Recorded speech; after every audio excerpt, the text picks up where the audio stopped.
Hello. Today we're going to do a transmission fluid exchange.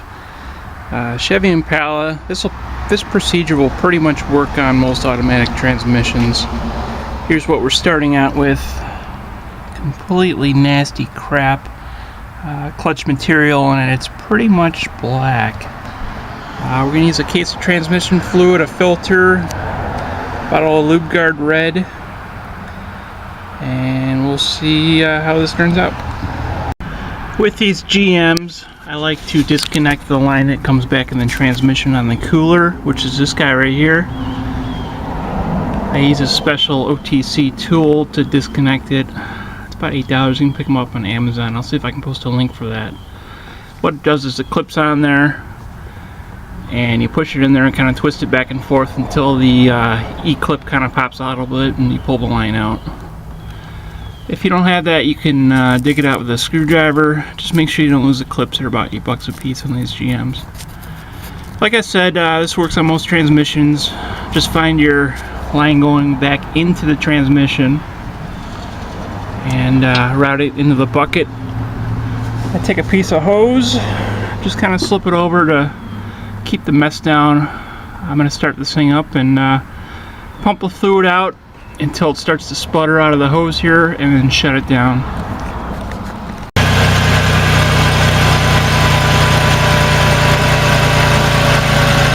Pumping out the old transmission fluid.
Watching paint dry here. It's starting to sputter. I'm going to shut it off. Okay, the reason I pump the fluid out first is to kind of keep the mess down underneath. I've got most of the bolts off on the transmission pan on this right now. I've got 3 or 4 left on this near side. I'll drop them down and let this drain.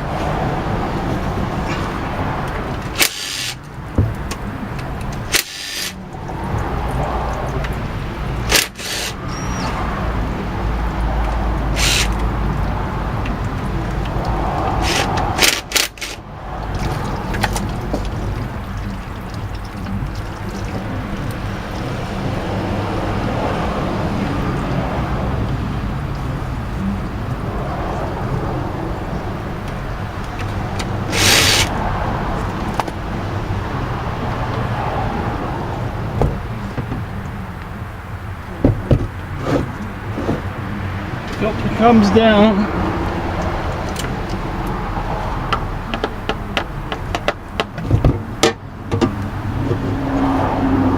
And this is just nasty here, this fluid.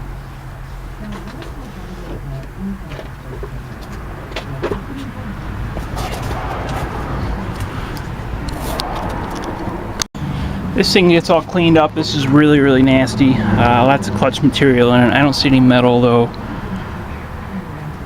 So I'm not going to bother showing you how to clean it up. Just wipe it all out with one of these blue cloths or whatever you'd like. I do not use any kind of cleaner on it. Just give it a good wipe and I'll show you the results. So there's our cleanup.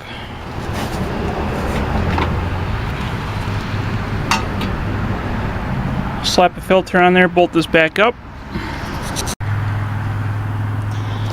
Filter and pan are back on. On these GM front wheel drives, I add 8 quarts. Leave the dipstick in for an air gap to kind of keep the fluid flowing really well. Otherwise you get an air pocket and it doesn't flow. So 8 quarts in, go from there.